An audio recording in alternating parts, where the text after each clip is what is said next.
ಮೈಸೂರು ಪ್ರಚಾರ ಕಣದಲ್ಲಿ ಯದುವೀರ್ ವಿರುದ್ಧ ಟೀಕಾ ಪ್ರಹಾರವನ್ನೇ ಪ್ರಯೋಗ ಮಾಡಿದ್ದಾರೆ ಸಿಎಂ ಪುತ್ರ. ಹಾಗಾದ್ರೆ ಸಿಎಂ ಪುತ್ರ ಹೇಳಿದಂತಹ ವಿಚಾರಗಳು ಯಾವ ರೀತಿಯಾಗಿದೆ, ಡೀಟೇಲ್ಸ್ ಅನ್ನು ನೋಡ್ತಾ ಹೋಗೋಣ.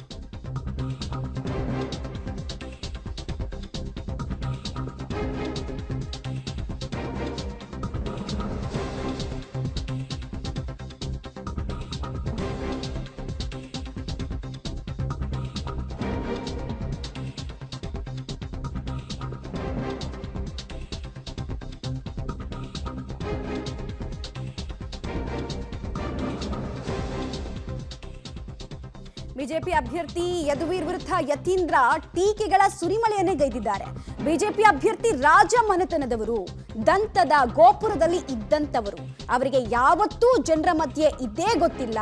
ಅವರಿಗೆ ಜನರ ಸಮಸ್ಯೆಗಳು ಏನು ಅಂತ ಕೂಡ ಗೊತ್ತಿಲ್ಲ. ನೀವ್ಯಾರ ಅರಮನೆ ಮುಂದೆ ನಿಂತ್ಕೊಳ್ಳಕ್ ಆಗಲ್ಲ, ಕಾರ್ಯಕರ್ತರೇ ಹೋಗಿ ಭೇಟಿ ಮಾಡೋದಕ್ಕಂತೂ ಆಗೋದೇ ಇಲ್ಲ ಅಂತ ಬಿಜೆಪಿ ಅಭ್ಯರ್ಥಿ ಯದುವೀರ್ ವಿರುದ್ಧ ಯತೀಂದ್ರ ಅವರು ಟೀಕಾ ಟಿಪ್ಪಣಿಯನ್ನ ಈ ರೀತಿಯಾಗಿ ಮಾಡಿದ್ದಾರೆ. ಬಿಜೆಪಿ ಪಕ್ಷದ ಅಭ್ಯರ್ಥಿ ಇದಾರಲ್ಲ, ಅವ್ರು ರಾಜ ಮನೆತನದವರು, ದಂತ ಗೋಪುರದಲ್ಲಿ ಇರುವಂತವ್ರು.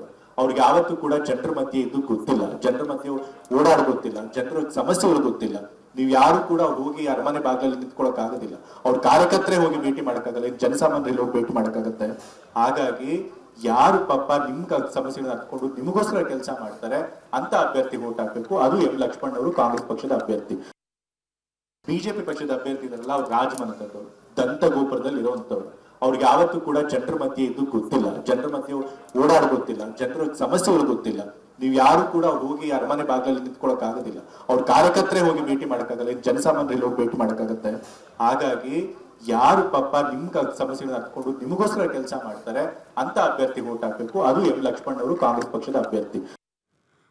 ಮೊದಲೆಲ್ಲ ಯದುವೀರ್ ವಿಚಾರಕ್ಕೆ ಬಂದಾಗ ಕಾಂಗ್ರೆಸ್ನವರು ಬಹಳ ಎಚ್ಚರಿಕೆಯ ಹೆಜ್ಜೆಯನ್ನ ಇಡ್ತಾ ಇದ್ರು. ಬಟ್ ಚುನಾವಣಾ ಕಾವು ಏರ್ತಾ ಇದ್ದ ಹಾಗೆ ಈಗ ಟಾರ್ಗೆಟ್ ಮಾಡಲೇಬೇಕಾದಂತಹ ಸ್ಥಿತಿ. ಹೀಗಾಗಿ ವೈಯಕ್ತಿಕ ಟೀಕೆಗಳನ್ನ ಮಾಡಿ ಸಮಸ್ಯೆಗೆ ಸಿಕ್ಕಾಕೊಳ್ಳೋದಕ್ಕಿಂತ ಈ ರೀತಿ ಒಂದು ನರೇಶನ್ ಅನ್ನ ಸೆಟ್ ಮಾಡಿದ್ರೆ ಅದು ಜನರ ಮನಸ್ಸಲ್ಲಿ ಆಳವಾಗಿ ನಾಟ್ಬಿಡುತ್ತೆ ಅನ್ನೋದು ಲೆಕ್ಕಾಚಾರ. ಡೀಟೇಲ್ಸ್ ಕೊಡ್ತಾರೆ ಕೆಪಿ ನಾಗರಾಜ್, ನೇರ ಸಂಪರ್ಕದಲ್ಲಿ ಜಾಯಿನ್ ಆಗ್ತಾ ಇದ್ದಾರೆ. ಕೆಪಿ ನಾಗರಾಜ್, ಒಂದು ನರೇಶನ್ ಅಂತೂ ಬಿಲ್ಡ್ ಮಾಡಬೇಕು.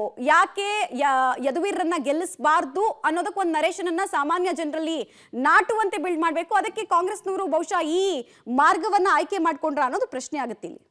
ಮಮತಾ, ಕಳೆದ 2-3 ದಿನಗಳಿಂದ ಈ ಥರದ ಒಂದು ನೆರೇಷನ್ನ ಸೆಟ್ ಮಾಡೋದಕ್ಕೆ ಕಾಂಗ್ರೆಸ್ ಮುಂದಾಗ್ತಾ ಇದೆ. ಅಂದರೆ ಯದುವೀರ್ ಅವರ ವಿಚಾರದಲ್ಲಿ ಬಹಳ ಸೂಕ್ಷ್ಮವಾದಂಥ ವಿಚಾರ. ಯಾಕಂದರೆ ಯದುವೀರ್ ಅವರ ಫ್ಯಾಮಿಲಿಯ ಬ್ಯಾಕ್ಗ್ರೌಂಡ್ ಆ ರೀತಿಯಾಗಿದೆ. ಹಾಗಾಗಿ ಅವರನ್ನು ಬೇರೆ ರಾಜಕಾರಣಿಗಳ ರೀತಿಯಲ್ಲಿ ಬೇರೆ ರೀತಿಯಲ್ಲಿ ಟೀಕೆ ಮಾಡೋದಕ್ಕೆ ಅಸಾಧ್ಯ. ಯಾಕಂದರೆ ಅದು ಬೂಮರಂಗ್ ಆಗುವಂಥ ಸಾಧ್ಯತೆಗಳಿರುತ್ತೆ. ಈ ಕಾರಣಕ್ಕೋಸ್ಕರವಾಗಿ ಒಂದು ನೆರೇಷನನ್ನು ಸೆಟ್ ಮಾಡಬೇಕಾಗಿರುವಂಥದ್ದು. ಆ ನೆರೇಷನ್ನ ಮಾರ್ಗವೇ ಯದುವೀರ್ ಅರಮನೆಯಲ್ಲಿರ್ತಾರೆ, ಅವರು ನಿಮ್ಮ ಕೈಗೆ ಸಿಗೋದಿಲ್ಲ. ನಮ್ಮ ಅಭ್ಯರ್ಥಿ ಜನಸಾಮಾನ್ಯರ ರೀತಿಯಲ್ಲಿ ಇರುವಂಥ ಅಭ್ಯರ್ಥಿ, ಜನಸಾಮಾನ್ಯರಿಗೆ ಕೈಗೆ ಸಿಗುವಂಥವ್ರು. ಆ ಕಾರಣಕ್ಕೋಸ್ಕರವಾಗಿ ನಿಮಗೆ ಕೈಗೆ ಸಿಗುವಂಥ ಸಾಮಾನ್ಯ ಅಭ್ಯರ್ಥಿಗೆ ನಿಮ್ಮ ಮತವನ್ನು ಹಾಕಬೇಕೇ ಹೊರತು ದಂತಗೋಪುರದಲ್ಲಿ ಕೂತಿರುವಂತಹ ಅವರಿಗೆ ಅಲ್ಲ ಅನ್ನುವ ಥರದ ಒಂದು ನೆರೇಷನನ್ನು ಕಾಂಗ್ರೆಸ್ ಸೆಟ್ ಮಾಡೋದಕ್ಕೆ ಮುಂದಾಗ್ತಾ ಇರುವಂಥದ್ದು. ಮೊನ್ನೆ ತಾನೇ ಸಚಿವ ಕೆ ವೆಂಕಟೇಶ್ ಈ ಥರದಲ್ಲೇ ಒಂದು ಹೇಳಿಕೆಯನ್ನು ಕೊಟ್ಟಿದ್ದರು.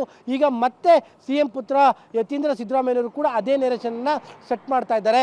ಅಂದರೆ ನಮ್ಮ ಅಭ್ಯರ್ಥಿ ಅಂದರೆ ಕಾಂಗ್ರೆಸ್ನ ಅಭ್ಯರ್ಥಿ ಸಾಮಾನ್ಯ ಅಭ್ಯರ್ಥಿ ಆಗಿದ್ದಾರೆ, ಆದರೆ ಬಿಜೆಪಿ ಅಭ್ಯರ್ಥಿ ಅರಮನೆಯ ದಂತಗೋಪುರದಲ್ಲಿರುವಂಥ ಅಭ್ಯರ್ಥಿ. ಹಾಗಾಗಿ ನಿಮ್ಮ ಕಷ್ಟ ಸುಖಕ್ಕೆ ಪ್ರತಿ ಹಂತದಲ್ಲೂ ಕೂಡ ಅವ್ರನ್ನ ಮೀಟ್ ಮಾಡೋದಕ್ಕಾಗೋದಿಲ್ಲ. ಈ ಕಾರಣಕ್ಕೋಸ್ಕರವಾಗಿ ನಮ್ಮ ಅಭ್ಯರ್ಥಿಗೆ ಬೆಂಬಲ ಕೊಡಿ ಅನ್ನುವಂಥ ಮಾತುಗಳನ್ನು ಯತೀಂದ್ರ ಅವರು ಶುರು ಮಾಡಿರುವಂಥದ್ದು. ಕಳೆದ 10 ದಿನಗಳಿಂದ ಈ ರೀತಿಯಂಥ ಮಾತುಗಳನ್ನು ಆಡ್ತಾ ಇರಲಿಲ್ಲ. ಯಾವಾಗ ಚುನಾವಣೆ ಈಟಪ್ಪನ್ನು ತೆಗೆದುಕೊಳ್ಳೋಕ್ಕೆ ಶುರು ಮಾಡ್ತೋ ಸಹಜವಾಗಿಯೇ ಯದುವೀರ್ ಅವರ ವಿರುದ್ಧ ಮಾತನಾಡಲೇಬೇಕಾದಂಥ ಸ್ಥಿತಿಯಲ್ಲಿ ಕಾಂಗ್ರೆಸ್ ಇದೆ. ಹೀಗಾಗಿ ಈ ಥರದ ಒಂದು ನಿರಾಶೆಯನ್ನು ಸೆಟ್ ಮಾಡ್ಕೊಳ್ತಾ ಇದೆ ಮಮತಾ. ರೈಟ್, ಧನ್ಯವಾದ ಕೆಪಿ ನಾಗರಾಜ್ ತಮ್ಮೆಲ್ಲ ಮಾಹಿತಿಗಾಗಿ.